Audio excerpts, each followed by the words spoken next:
जी अस्सलाम वालेकुम। उम्मीद करता हूँ आप सब दोस्त खैरियत से होंगे। कल का जो दिन है यानी कि 22 अक्टूबर वो इंडेक्स के लिए बड़ा इंपॉर्टेंट डे है। और क्यों इंपॉर्टेंट है, उसके पीछे क्या रीजन है और फर्दर मार्केट के क्या मूव है, उसको हम टेक्निकली डिस्कस करते हैं चार्ट्स के ऊपर। अगर हम आज की इंडेक्स की परफॉर्मेंस देखते हैं तो आज जो है वो मार्केट ने 1100 पॉइंट मजीद एड ऑन किए हैं इंडेक्स में। और आज का जो हाई बना है वो 1,68,414 पॉइंट का था। और अगर कल की आपने मेरी वीडियो देखी हो तो जैसे हमने जो हमारे ग्रुप का हिस्सा है लोग, उनको पता है कि हम पिछले कुछ दिनों से जो है वो न्यू बाइंग से अवॉइड कर रहे थे। और कल की वीडियो में मैंने जब इंडेक्स को एनालिसिस कर रहा था, सिर्फ कल मैंने स्पेसिफिक इंडेक्स के ऊपर ही वीडियो बनाई थी कि मार्केट में जो है वो हम बाइंग से क्यों अवॉइड कर रहे हैं, क्योंकि मार्केट का जो लेवल्स थे वो बड़े रिस्की हुए हुए थे और मार्केट जो है वो अनस्टेबल थी। और मैंने कहा था कि 1,67,000 से 1,67,500 जो है ये अभी फिलहाल जो है मार्केट के लिए एक मेजर रेजिस्टेंस एरिया है। अगर मार्केट इसको आप इस एरिया को जो है वो ब्रेक करती है और इसके ऊपर सस्टेन करने की कोशिश करती है, देन जो है मार्केट के अंदर एक अच्छा मोमेंटम बन सकता है। अदरवाइज अगर इस लेवल पे आके यहाँ से रिवर्सल रहती है तो फिर नीचे जो सपोर्ट एरियाज हैं वो आपके काफी वीक है, काफी नीचे जो है फिर मार्केट जा सकती है।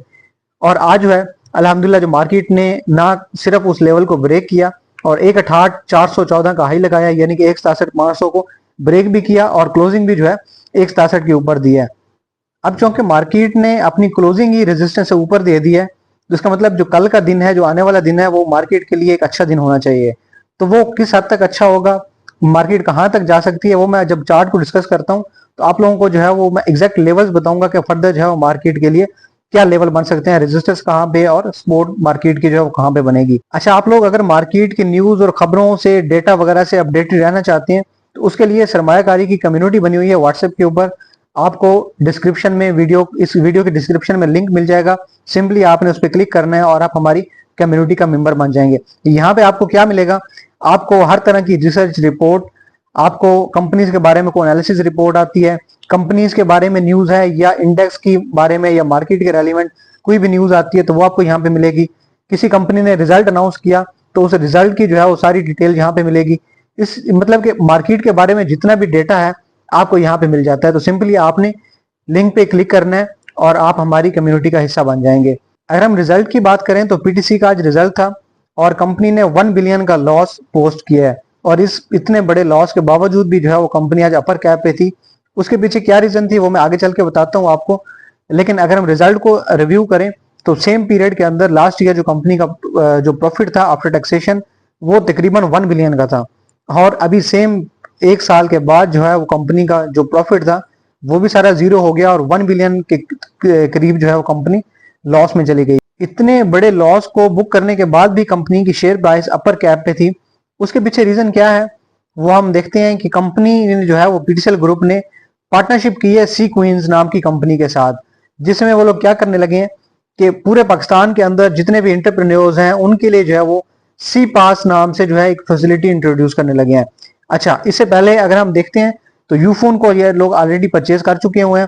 और अभी करंटली जो है रिसेंटली एक न्यूज आई थी कि टेलीनॉर के साथ भी जो है इनकी जो मर्जर का जो प्रोसीजर है वो चल रहा है। तो पीटीसीएल ग्रुप ऑलरेडी एक बहुत बड़ा ग्रुप बन चुका हुआ है। तो इन सारी चीजों का जो इम्पैक्ट है, जो कंपनी के बारे में जो पॉजिटिव न्यूज है उनका जो इम्पैक्ट है वो अभी तक कंपनी की शेयर प्राइस के ऊपर चल रहा है। चलें जी, आज के ट्रेंडिंग स्टॉक को डिस्कस कर लेते हैं। और अगर कल की आपने मेरी वीडियो देखी है तो नेशनल फूड्स का जो है वो रिजल्ट आया था, हमने इसको रिव्यू किया था। कंपनी ने 800 मिलियन का प्रॉफिट बुक किया है और साथ ही साथ जो है वो 18 रुपए का डिविडेंड भी कंपनी ने डिक्लेयर किया है। अगर हम आज का देखते हैं तो नेशनल फूड्स के अंदर जो है कल भी बड़े अच्छे वॉल्यूम थे और आज भी जो है अच्छे वॉल्यूम के साथ स्टॉक ने बड़ा शानदार किस्म का परफॉर्म किया है। अब जो लोग यहाँ पे बाइंग करना चाहते हैं उनके लिए बाइंग जोन कौन सा है? अच्छा, ये जो लोग स्विंग कॉल खेलना चाह रहे हैं और लॉन्ग स्विंग में खेलना चाह रहे हैं, अच्छा आपको रिटर्न यहाँ से मिल सकता है। करंटली जो कंपनी के लिए रेजिस्टेंस लेवल है वो है 416 रुपए का। 415.50 से लेकर 416 रुपए जो है ये एक रेजिस्टेंस लेवल है। अगर ये इसको सस्टेन कर जाता है तो इसके लिए जो आपका पहला टारगेट बनेगा वो 450 रुपए तक जो है आपको मूव मिल सकता है। यानी कि आपको जो है 416 के बाद 450 तक जो है ये वाला जो सारा है प्रॉफिट है आप यहाँ पे इसमें बुक कर सकते हैं। लेकिन अगर यहाँ पे ये करेक्शन लेता है, थोड़ा सा नीचे आता है, तो आपका जो पहला सपोर्ट एरिया है वो 388 रुपए का होगा और उसके बाद अगला सपोर्ट जो है वो 380 रुपए का है। यानी कि 388 अगर इसको ब्रेक करता है तो 380 रुपए तक नीचे आ सकता है। जब भी बाइंग करनी है दोनों लेवल अपने माइंड में रखने हैं, सपोर्ट एरिया भी और रेजिस्टेंस एरिया भी। सपोर्ट पे बाइंग होती है और रेजिस्टेंस के ऊपर जो है आपने प्रॉफिट टेकिंग करनी होती है। अभी करंटली जो है स्टॉक के अंदर मोमेंटम अच्छा है, रिसेंटली इसके जो रिजल्ट्स हैं फंडामेंटली भी इसको बड़ा स्ट्रॉन्ग बना दिया हुआ उन्होंने, और लॉन्ग टर्म के लिए जो है जो लोग इन्वेस्टमेंट करना चाहते हैं तो वो भी इसके अंदर जो है इन्वेस्टमेंट कर सकते हैं अपने टारगेट के, अपने लेवल के हिसाब से। लेकिन लॉन्ग स्विंग अगर आप खेलना चाहते हैं तो अपना जो है आपने स्टॉप लॉस रखना है। स्टॉप लॉस चूंकि मैं यहाँ पर नहीं सेट करवाऊंगा क्योंकि एक इन्वेस्टमेंट कॉल है। टारगेट आपका होगा 450 का, लेकिन जरूरी है 416 का लेवल सस्टेन करके इसके ऊपर क्लोजिंग कहीं पे दे दे, या क्लोजिंग दे दे, या इस एरिया के अंदर जो है इस ये जो 416 इस एरिया के अंदर जो है ये खुद को सस्टेन कर ले। इंडेक्स को एनालिसिस करते हैं जो कि वीडियो का लास्ट पार्ट है। 1,67,000 और 1,67,500 जो है एक मेजर रेजिस्टेंस लेवल था मार्केट के लिए। कल की वीडियो में जब मैं एनालिसिस कर रहा था इंडेक्स का तो मैंने बताया था कि हम जो है वक्ती तौर पे बाइंग नहीं कर रहे जब तक मार्केट अपने इस रेजिस्टेंस लेवल को सस्टेन नहीं कर जाती। और आज जो है अल्हम्दुलिल्लाह जैसे ही मार्केट ने गैप ओपनिंग दी है, यहाँ पे अगर आप देखें तो ये गैप ओपनिंग थी मार्केट के लिए। गैप ओपनिंग के बाद जो है मार्केट ने अच्छा खासा परफॉर्म किया, तो हमने जो है आज अच्छी खासी बाइंग की है और आज जो है हमारी ऑलमोस्ट यानी कि 50% जो कॉल्स हैं वो अपना एक ही दिन के अंदर टारगेट अचीव कर चुकी हुई हैं। लेकिन स्टिल हम उनको होल्ड करेंगे और देखेंगे कि फर्दर जो है इनके अंदर क्या मूव बन सकते हैं। लेकिन आगे हम अगर फर्दर मूव इसके देखते हैं तो अब इसका जो रेजिस्टेंस लेवल है वो 1,68,000 का जो है 168,500 का जो लेवल है वो एक रेजिस्टेंस लेवल है। आज के दिन मार्केट ने डबल टॉप और डबल बॉटम की सिचुएशन बनाई है। अगर मैं यहाँ पे आपको हाईलाइट करके दिखाऊं तो ये जो है वो मार्केट का डबल टॉप था जो कि 1,68,500 के करीब था, और साथ ही साथ जो है अपना जो सपोर्ट एरिया था मार्केट का वहां पे मार्केट ने ऑलमोस्ट डबल बॉटम की सिचुएशन बनाई है। अच्छा, मैं हमेशा कहता हूं कि जब भी डबल टॉप लगता है और मार्केट जो है अपना लेवल जो रेजिस्टेंस लेवल होती है उसको ब्रेक नहीं कर पाती, उसके बाद जो है प्रॉफिट टेकिंग आती है। तो यहाँ पे है जैसे डबल टॉप लगा उसके बाद जो है मार्केट ने डिप ली, ये जो डिप थी जो दो लाल कैंडल आपको दिख रहे हैं ये प्रॉफिट टेकिंग थी। उसके बाद मार्केट ने डबल बॉटम की सिचुएशन बनाई और डबल बॉटम के बाद जो है मार्केट अपना ये जो चैनल इस जो ट्रेंड लाइन है ऐसे ये सेम वही ट्रेंड लाइन है जो मैंने यहाँ पे भी बनाई थी। और उससे पहले अगर हम देखते हैं तो 1,70,000 से जब मार्केट गिरना शुरू हुई तो उसके ऊपर भी जो है ये मैंने सेम ट्रेंड लाइन यहाँ पे बनाई थी। तो मार्केट इसको कंटिन्यूसली फॉलो करते हुए आ रही है। ट्रेंड लाइन को यहाँ पे देखें, इसको यहाँ पे नहीं ब्रेक किया, यहाँ पे डबल टॉप लगा, यहाँ पे नहीं ब्रेक कर सकी, यहाँ पे नहीं ब्रेक किया, उसके बाद जो है मार्केट कंटिन्यूसली डाउनफॉल का शिकार हुई। और अगर हम जो है इस ट्रेंड लाइन को देखते हैं तो ये टॉप लगा ये यहाँ पे, इसके बाद यहाँ पे टॉप लगाया और उसके बाद जो है डाउनफॉल आया। तो अभी करंटली जो मार्केट के लिए जो सिचुएशन बनी हुई है यहाँ पे मार्केट ने जो है वो क्लोजिंग दी है, यानी कि अपना जो है यहाँ पे एक ट्रेंड लाइन का टॉप लगाया लेकिन उसको सस्टेन नहीं किया और उसके बाद जो थोड़ा सा नीचे आई है। लेकिन घबराने की बात यहाँ पे बिल्कुल नहीं है क्योंकि क्लोजिंग जो है वो ऑलरेडी 1,67,000 से ऊपर ही दी है और आखिरी टाइम के ऊपर मार्केट के अंदर जो है अच्छे खासे वॉल्यूम थे। अगर मैं यहाँ पे आपको दिखाऊं तो अच्छे खासे जो है वॉल्यूम ने सपोर्ट किया मार्केट को।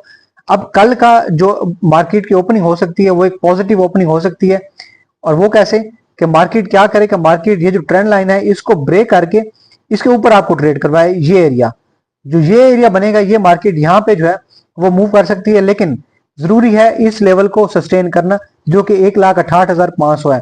अगर इसको सस्टेन करती है तो फिर 1,70,000 तक की रैली मजीद बन सकती है। लेकिन आपने कल क्या करना है, मैं हमेशा कहता हूं कि जब भी मार्केट या इंडेक्स आपका रेजिस्टेंस लेवल के पास जाता है वहां पे कुछ परसेंट जो है अपना एटलीस्ट 20, 30, 40% जो है या मैक्सिमम 50% जो है प्रॉफिट टेकिंग किया करें। उससे क्या होगा, अगर मार्केट जो है वहां से रेजिस्टेंस लेवल से टकराने के बाद इसको ब्रेक नहीं करती और नीचे आती है तो आपके पास जो है आपको पछतावा नहीं होगा, आप ऑलरेडी प्रॉफिट टेकिंग कर चुके होंगे, कैश भी स्पेयर कर चुके होंगे, तो नीचे दोबारा बाइंग कर सकते हैं। लेकिन अगर जो है मार्केट इसको ब्रेक करके ऊपर चली जाती है तो आप जैसे मार्केट इस लेवल को सस्टेन करती है तो ऊपर दोबारा बाइंग कर सकते हैं। तो दोनों सूरतों में आपको फायदा आपका ही है। प्रॉफिट टेकिंग कर लेंगे तो पैसा आपका सेफ हो जाएगा और उसके बाद दोबारा ऊपर भी बाइंग कर सकते हैं, स्पेयर कैश पड़ा होगा नीचे भी बाइंग कर सकते हैं। नीचे करेंगे तो फायदा है, ऊपर होगी तो आपको जो है लॉस उसमें भी नहीं है, प्रॉफिट तो ऑलरेडी आप जो है अपना क्लेम कर चुके हैं। अब कल की क्या सिचुएशन है, जैसे मार्केट जिस लेवल के पास आई 1,68,500 तो यहाँ पे जो है आपने एक बार कुछ हद तक जो है अपने स्टॉक्स में प्रॉफिट टेकिंग करनी है, स्पेशली वो स्टॉक जो आज बढ़े जैसे एयरलिंक बढ़ गया आपका, इसके बाद जो है आपका ट्रीट बढ़ गया, बहुत सारे स्टॉक थे तो उनके अंदर जो है आप प्रॉफिट टेकिंग कर सकते हैं। लेकिन अगर यहां से मार्केट जो दोबारा नीचे आती है तो मेजर जो सपोर्ट एरिया है वो 1,67,000 और उसके बाद जो है 1,60,500 का लेवल जो है वो मार्केट के लिए जरूरी है। 1,60,500 क्यों जरूरी है, क्योंकि मार्केट ने यहाँ पे गैप ओपनिंग दी है। तो अगर मार्केट नीचे आती है तो ये गैप फिलिंग जो है वो मार्केट यहाँ पे आके मार्केट लाजमी गैप फिलिंग के लिए आएगी। तो इस लेवल को जो है वो दोबारा रीटेस्ट करने आएगी 1,67,000 का। तो 1,67,000 पे दोबारा अगर आती है तो यहाँ पे एक अच्छी खासी बाइंग आप कर सकते हैं। बाइंग का अच्छा मौका होगा, क्योंकि उसके बाद जो है मार्केट खुद को, चूंकि गैप फिलिंग भी हो जाएगी, तो उसके बाद जो है ये ट्रेंड लाइन जो है इसको ब्रेक कर चुकी हुई है, सपोर्ट लेवल के ऊपर ही होगी। तो फर्दर जो है मार्केट के अंदर अच्छे मूव बन सकते हैं 1,70,000 तक। और यहाँ पे जो ये लेवल जो है 1,68,500 का, ये प्रॉफिट टेकिंग जोन है। यहाँ पे आपने एक बार जो है कुछ हद तक प्रॉफिट टेकिंग लाजमी करनी है। Thank you so much for watching सरमायाकारी। अल्लाह हाफिज।